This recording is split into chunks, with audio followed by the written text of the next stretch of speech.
She left a note saying she needed to find herself and vanished with $80,000 of our savings. For a year, silence. Then came the text.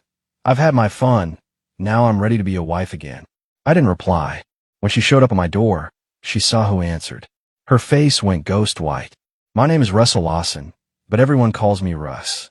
I'm 50 years old, and until last year, I thought I had it all figured out. A solid marriage to Yvonne, 2 grown kids who were making their way in the world, and a business that practically ran itself. 4 premium car wash locations across the county, pulling in about 15 grand a month in passive income, while my managers handled the day-to-day operations. I'd wake up, check the numbers on my phone, maybe drive by one of the locations if I felt like it, and spend the rest of my time working on the house or planning our next vacation. Yvonne worked as a real estate agent. She was good at it too, always closing deals, always networking at some event or another. I was proud of her hustle. She'd come home late smelling like wine and appetizers from open houses, and I'd ask how her day went. She'd kiss my cheek and say, exhausting, before heading upstairs to shower. I never questioned it. Why would I? It was a Tuesday morning in March when I found the note. Not even a real conversation, just a piece of paper on the kitchen counter next to the coffee maker. I still remember the exact words because they burned themselves into my brain. I need to find myself again. Don't wait for me. I'm sorry. That was it. No phone call, no tearful explanation, no attempt to work things out. Just 7 words and a half-hearted apology. Her car was gone from the driveway. Half her closet was empty, and our joint savings account was lighter by $80,000. I stood there in my bathrobe, holding that note, and felt like someone had pulled the ground out from under me. The first few weeks were the hardest. I called her phone maybe 100 times. Every call went straight to voicemail. I drove past her office, but her colleague said she'd taken an indefinite leave of absence. Our kids, Owen and Piper, they knew something I didn't. I could tell by the way they avoided my eyes when I asked if they'd heard from their mother. Owen especially. He got defensive real quick. She's going through something, Dad. Just give her space. Like I was the problem. Like I was suffocating her by existing. I learned later, much later, that they'd been sending her money, helping fund whatever midlife crisis she was living out while I was back home trying to hold our family together. 3 months after Yvonne left, I stopped counting the days. I stopped checking my phone every 5 minutes hoping for a text that never came. I started living again, or at least going through the motions. Wake up, shower, check the business numbers, find something to fix around the house. The lawn needed mowing every week. The gutters needed cleaning. The fence had a loose board that I kept meaning to replace, but never got around to. That's when I noticed Thea. She'd moved into the rental house across the street sometime in late May.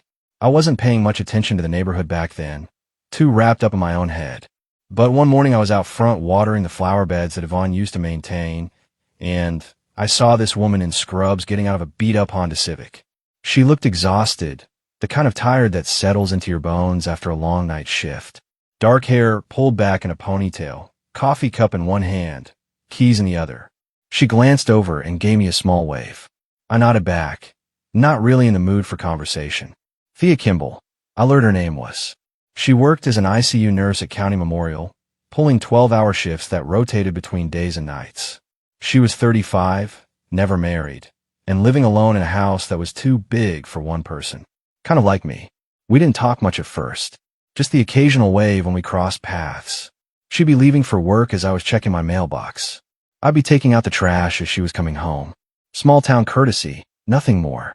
Then one Saturday morning, I was in my driveway, changing the oil in my truck, when she walked over carrying a plate covered in foil.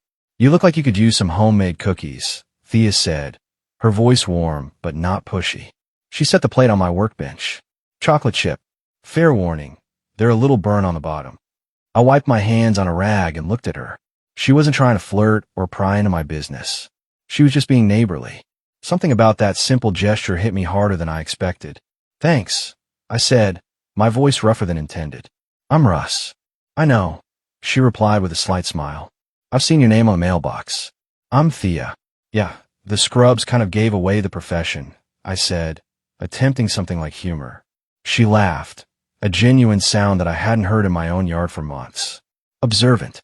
You work from home. Sort of. I own a few car washes.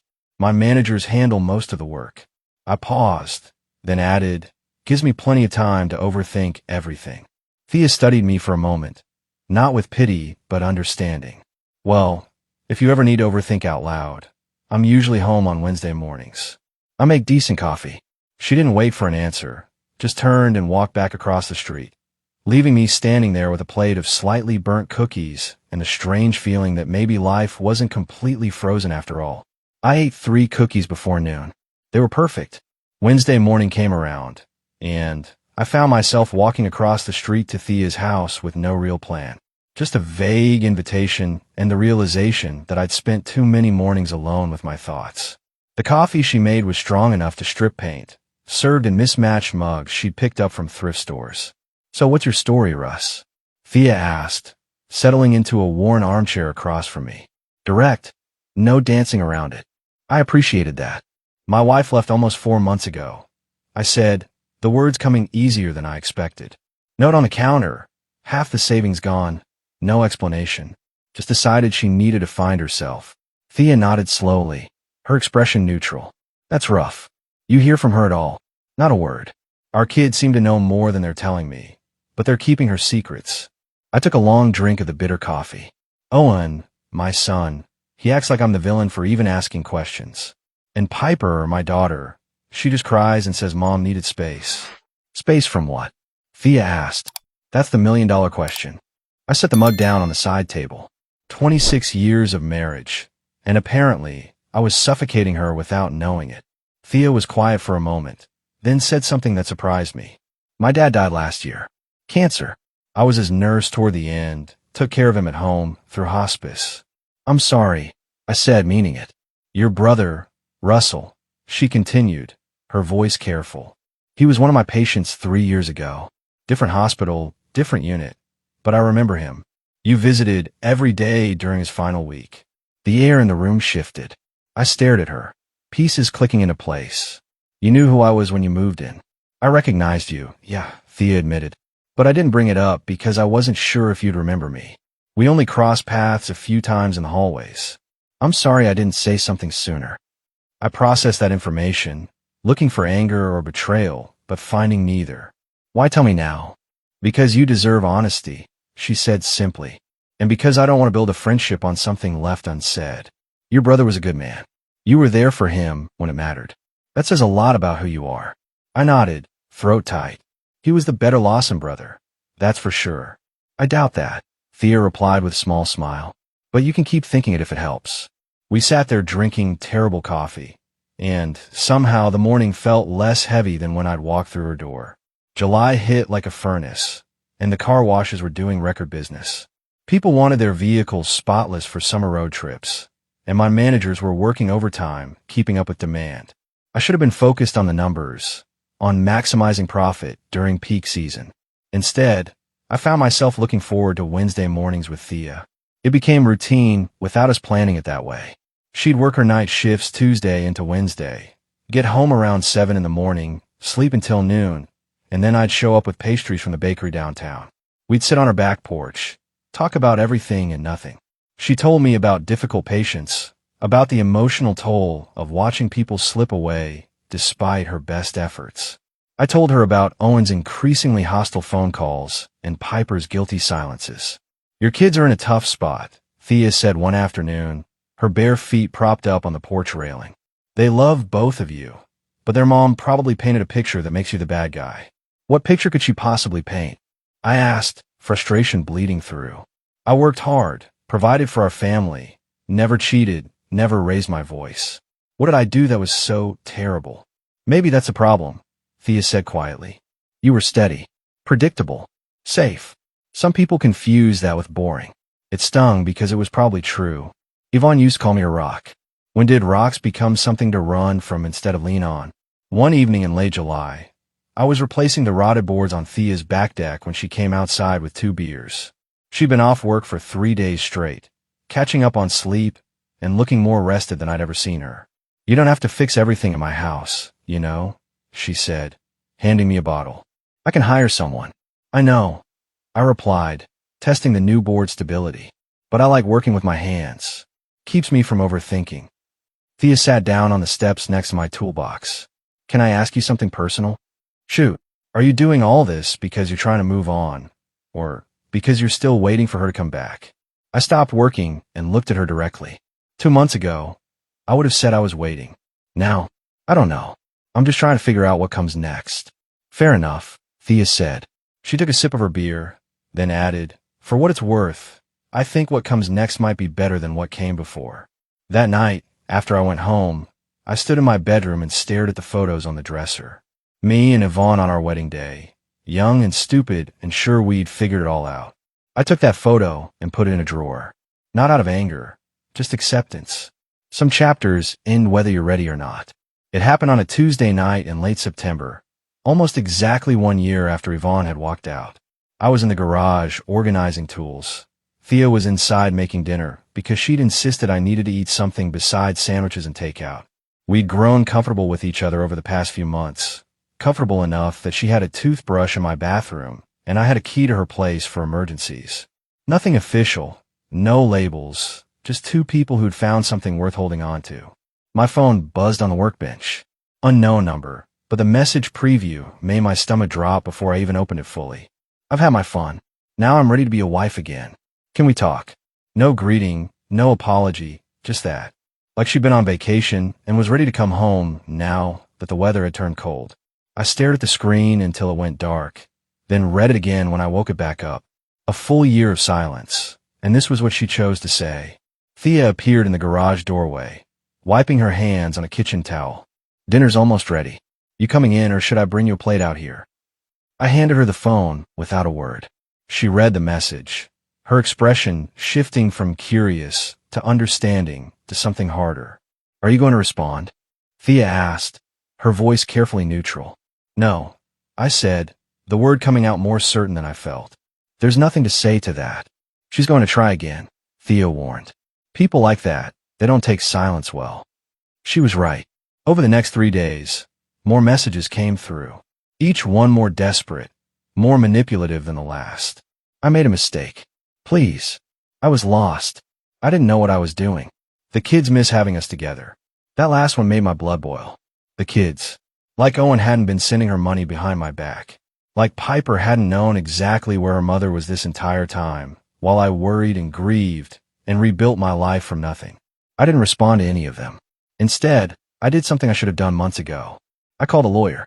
Not just any lawyer, but one who specialized in divorce cases where one party had abandoned the marriage and stolen marital assets. The consultation was enlightening. Turned out, I had more legal standing than I'd thought. The money she'd taken, the year of abandonment, the complete lack of communication, it all worked in my favor. My attorney, a sharp woman named Barbara Chun, laid it out plainly. Mr. Lawson, if your wife wants to reconcile, she's going to have to do it through legal channels now, Barbara said, sliding papers across her desk. And given what you've told me, I'd recommend we start gathering evidence of any extramarital affairs. That'll strengthen your position considerably. How do I do that? I asked. Private investigator. I have someone I work with regularly. He's discreet, thorough, and fast. If there's something to find, he'll find it. I signed a retainer agreement that afternoon. Not out of revenge, but protection. Thea was starting to matter to me in ways that scared me, and I needed to make sure Yvonne couldn't blow up what we were building with some legal claim to my assets or my life. When I got home, Thea was sitting on my front porch, still in her scrubs from her shift. She stood when she saw me, searching my face for answers. I hired a lawyer, I said simply, and a private investigator. If she wants back in, she's going to find out it's too late. Thea didn't say anything. She just walked over and wrapped her arms around me, and I let myself hold on to her like she was the only solid thing in a world that kept trying to shift under my feet. That night, I turned my phone completely off and left it in a drawer. Whatever Yvonne had to say, she could say it to my attorney. I was done being her safety net. The knock came early on a Saturday morning, 2 weeks after that first text message. I was in the kitchen making coffee. Thea was upstairs taking a shower. We'd spend the night before going through old boxes in my attic, sorting what to keep and what to finally throw away. It felt symbolic somehow, clearing out the past to make room for whatever came next. The knocking was insistent, demanding. I knew who it was before I even looked through the window. Yvonne stood on my front porch looking like she'd stepped out of a magazine. Hair perfect, makeup flawless, wearing an outfit that probably cost more than most people's monthly rent. She looked tan, rested, like she'd spent the past year at a spa instead of destroying a marriage. I didn't open the door right away. I just stood there, looking at this woman I'd spent 26 years with, and felt absolutely nothing.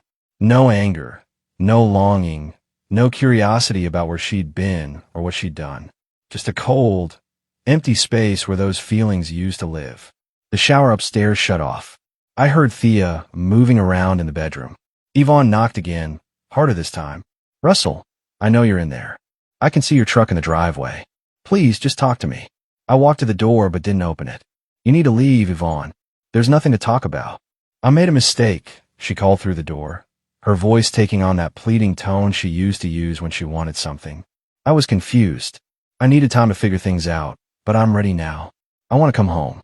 "This isn't your home anymore," I said, my voice flat and factual. "You left. You took $80,000 and disappeared for a year without a word. You don't get to just come back because you're ready now." "Russell, please. I love you. I've always loved you. I just lost my way for a while." I almost laughed. Lost her way.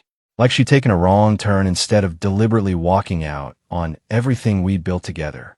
That's when I heard footsteps on the stairs behind me. Thea appeared at the top of the landing, wearing one of my old t-shirts, and her hair still damp from the shower. She paused when she saw me at the door, reading the situation instantly. "Want me to answer it?" Thea asked quietly. I stepped back. "Yeah, I think that would be perfect." Thea walked to the door and opened it before I could second-guess the decision. Yvonne's carefully constructed expression shattered the moment she saw who was standing in my doorway, in my house, wearing my clothes. Her eyes went from Thea's face down to her stomach, which was just starting to show a gentle curve at 5 months along. We'd found out about the pregnancy 3 weeks ago, right around the time Yvonne had started sending those desperate text messages. Timing was everything, I guess. Yvonne's face went ghost white. All the color drained out of it like someone had pulled a plug. Her mouth opened and closed, but no words came out. "Can I help you?" Thea asked, her voice polite but firm. Not hostile, not smug, just present and unshakable. "Who are you?" Yvonne finally managed, her voice barely above a whisper. "I'm Thea," she replied simply. "And you need to leave. Russell made it clear he doesn't want to talk to you." Yvonne looked past Thea, trying to make eye contact with me, but I'd already turned away. I walked into the kitchen and poured myself a cup of coffee, listening as Thea calmly closed the door and locked it. Through the window, I watched Yvonne stand on the porch for a long moment, her perfect composure completely demolished. Then she turned and walked back to her car, her steps unsteady, like she couldn't quite believe what had just happened. Thea came into the kitchen and stood beside me. "You okay?" "Yeah," I said, surprised to find it was true. "I really am." Owen showed up 2 days after Yvonne's failed visit, and he didn't come alone. His wife, Melissa, was with him, and I could tell from the set of her jaw that she was the one pulling the strings. They found me in the driveway washing one of my personal vehicles, something I did on Sunday mornings to clear my head. "We need to talk, Dad," Owen said, his voice tight with barely controlled anger. He was 27, but acting like a teenager defending his mother's honor. I turned off the hose and faced them. "About what?" "About you replacing Mom like she never existed." Owen shot back. "About you moving some stranger into her house and getting her pregnant. What the hell are you thinking?" "First of all, this is my house," I said, keeping my voice level but firm. "Your mother walked out on it over a year ago. Second, Thea's not a stranger, and she's not replacing anyone. She's building something new with me, something your mother chose to destroy." "She made a mistake," Melissa interjected, her voice sharp. "People make mistakes. That doesn't mean you throw away a marriage." "Your mother didn't make a mistake," I corrected, looking directly at Owen. "She made a choice. She chose to leave, chose to take $80,000 of our money, chose to disappear for a year without a word. Those aren't mistakes, son. Those are decisions." "You don't know what she was going through," Owen argued. "She was struggling with getting older, with feeling invisible. She needed support, not judgment. I felt my patience wearing thin. I was her husband for 26 years. I gave her every kind of support there was to give. I worked hard to provide a good life, never cheated, never lied to her. If she was struggling, she could have talked to me instead of running away with someone else's money. Someone else's money? Melissa laughed bitterly. That was community property. She had every right to take it. Not without telling me she was leaving. I countered. Not by cleaning out accounts in the middle of the night like a thief. And definitely not while you two were helping fund her little adventure. Owen's face flushed. She's our mother. We were helping her get back on her feet. She was on her feet the whole time, I said. She just decided those feet didn't want to be standing next to me anymore. And you know what? I made my peace with that. I've moved on. What I won't tolerate is you two showing up at my house, trying to guilt me into taking back someone who didn't respect me enough to have a conversation before destroying our marriage. That baby doesn't change anything, Melissa said coldly, gesturing toward the house where Thea was visible through the kitchen window. Legally, you're still married to Owen's mother. This is adultery, and it'll matter in divorce court. You'd be surprised what my lawyer thinks about that, I replied. Turns out abandonment for over a year gives me plenty of legal standing. And if we're talking about adultery, you might want to ask your mother-in-law what she was doing for the past year. My private investigator has very detailed reports. Owen went pale. You hired a PI? I protected myself, I said simply. Something I should have done a long time ago. Now, if you two are finished trying to intimidate me on my own property, I have work to do. This isn't over, Dad, Owen said, but his voice had lost some of its edge. Mom's talking to her own lawyer. You're not going to get away with just cutting her out of everything. I'm not cutting her out of anything she didn't cut herself out of, I replied. She left. I'm just making it official. Now get off my property before I call the cops for trespassing. They left, Melissa practically dragging Owen back to their car. I watched them drive away, then went inside to find Thea sitting at the kitchen table, her hands wrapped around a cup of tea. I heard most of that, she said quietly. Are you okay? I'm tired, I admitted, sitting down across from her. Tired of defending myself for surviving what she did to me. Tired of being treated like the villain because I didn't just sit around waiting for her to come back. Thea reached across the table and took my hand. Your son is being manipulated by his wife. Eventually he'll figure that out. Maybe, I said. But right now, he's choosing them over me. And I have to be okay with that. That afternoon, I called my lawyer and told her about Owen's visit and Melissa's threats. Barbara assured me that everything was proceeding as planned, and that Yvonne's attorney hadn't filed any counterclaims yet.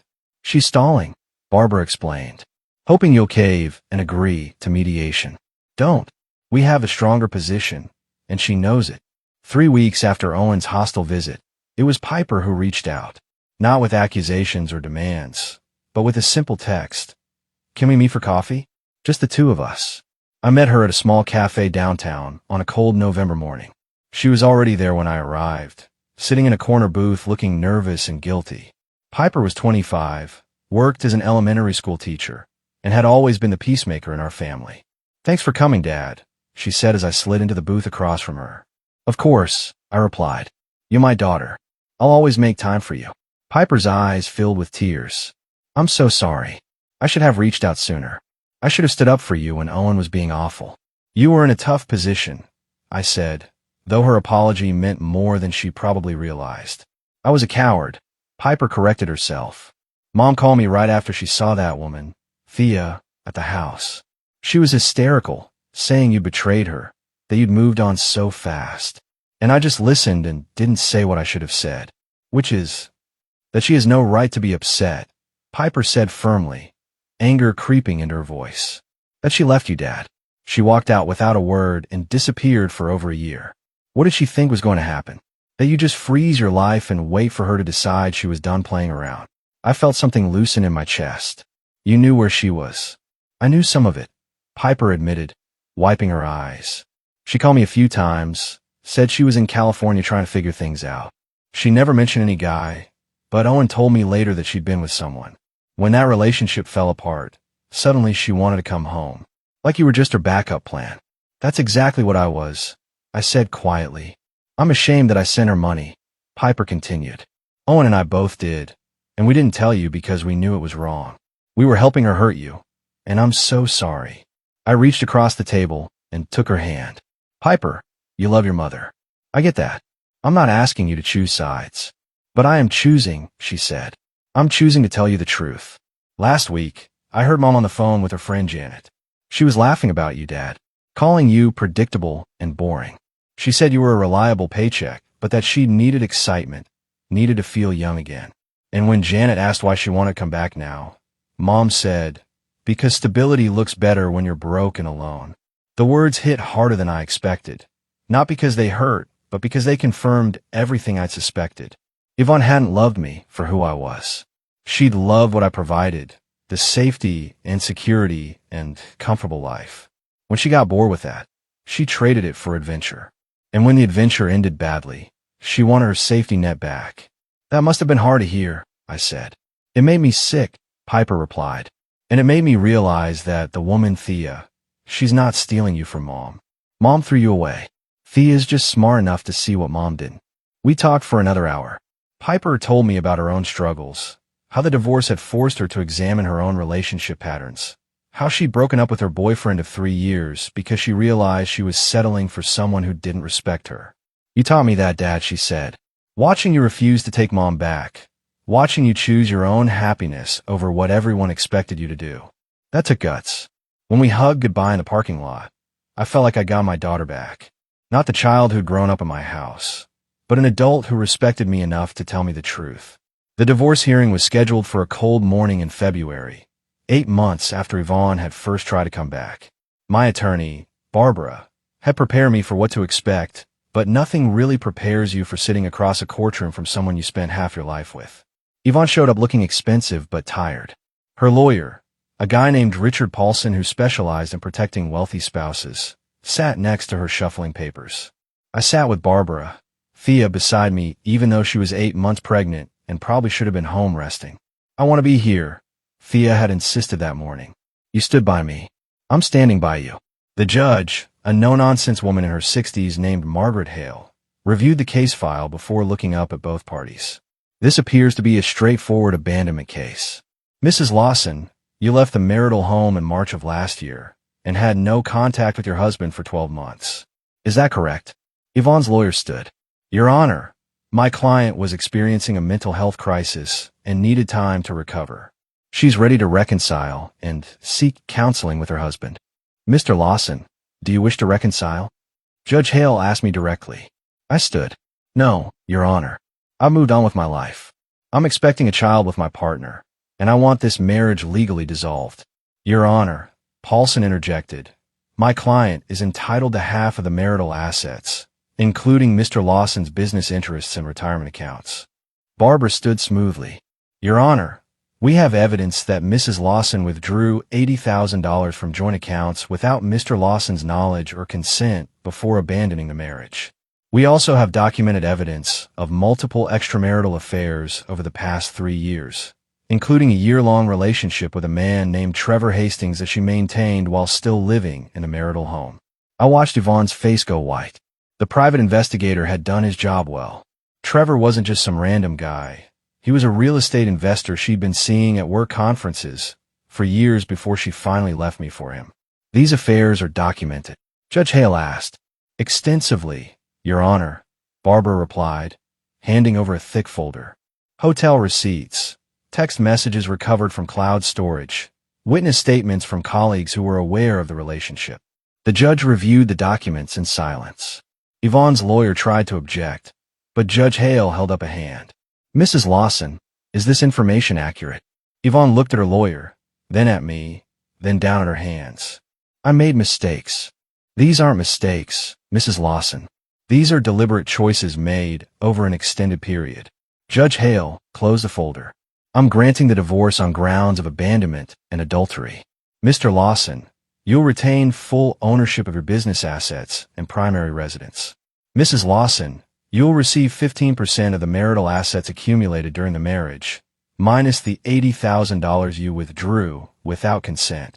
All retirement accounts remain with Mr. Lawson, as he was the primary contributor. Your Honor, that's not fair, Paulson protested. Fair would be your client returning the money she stole and apologizing for wasting this court's time. Judge Hale replied sharply. This divorce is granted. We're done here. Walking out of that courtroom with Thea's hand in mine felt like stepping out of a cage I'd been trapped in for years. Yvonne tried to catch my eye in the hallway, but I kept walking. There was nothing left to say to her. How do you feel? Thea asked when we got to the parking lot. Free, I said simply. For the first time in over a year, I feel completely free. That afternoon, I called my lawyer and had her draft a new will. Everything went to Thea and our daughter.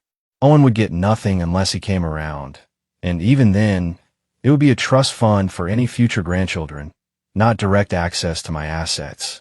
Piper would receive a substantial inheritance because she'd chosen honesty and family over blind loyalty. It wasn't about punishment. It was about protecting what mattered and rewarding those who'd stood by me when it counted. Our daughter, Emma Grace Lawson, was born on a Tuesday morning in late March. 7 pounds, 3 ounces, with a full head of dark hair and her mother's eyes. I held her in the hospital room while Thea slept, exhausted from labor, and felt something click into place in my chest. This was what family was supposed to feel like. Not obligation or tradition or staying together, because that's what people expected. Real connection, real love, real choice. Piper came to visit that afternoon, bringing flowers and a stuffed elephant she'd picked out herself. She cried when she held her baby sister, told Emma all about how she was going to be the best big sister in the world. I never thought I'd have a sibling, Piper said, carefully supporting Emma's head. This is the best gift, Dad. You're going to be an amazing sister, I told her. Emma's lucky to have you. Owen didn't come, didn't call, didn't even send a text. Melissa had posted something on social media about family betrayal that Piper showed me, but I didn't let it bother me. Owen would either figure out eventually, or he wouldn't. I couldn't control that. What I could control was being present for the family I'd chosen, and who'd chosen me back. We brought Emma home to a house filled with warmth and light. Thea had painted the nursery a soft yellow, and neighbors had thrown us a small shower with practical gifts like diapers and baby clothes. The community had embraced us, and it felt right. 10 months after the divorce was finalized, I ran into Yvonne at a grocery store. She was alone, pushing a cart with a few basic items in it. She looked older, smaller somehow, like life had taken something essential from her. "Russell," she said, stopping when she saw me with Emma and the carrier strapped to my chest. "Yvonne," I replied neutrally. "She's beautiful," Yvonne said, her voice catching. "Your daughter." "Thank you. I heard you and Thea got married last month." "Congratulations." "We did." I kept it simple, just immediate family and close friends, a small ceremony in our backyard. Piper had been Thea's maid of honor. Yvonne stood there like she wanted to say more, but I didn't give her the opening. Emma started fussing, and I adjusted her carrier. "I need to get going," I said. "Take care of yourself, Yvonne." I walked away without looking back. There was no anger anymore, no bitterness, just indifference. She was someone I used to know, and that was all she'd ever be again. That evening, I sat on the back porch with Thea while Emma slept in her bassinet between us. The car wash business was doing better than ever. I promoted 2 of my best managers to partner positions, giving them ownership stakes that motivated them to excel. It meant more passive income and less stress for me. "What are you thinking about?" Thea asked, her hand resting on mine. "How everything had to fall apart so it could come together right," I said. "If Yvonne hadn't left, I never would have found you. Never would have Emma. Never would have realized I was settling for being someone's reliable option instead of someone's first choice." "You're my first choice," Thea said firmly. "Every single day. And you're mine," I replied. Emma made a small sound in her sleep, and we both smiled. This was it. This was the life I was supposed to have. Not the one I'd planned or expected, but the one I'd fought for and earned and chosen with clear eyes and an open heart. Sometimes the best thing that can happen to you is the worst thing, because it forces you to rebuild into something stronger than you were before.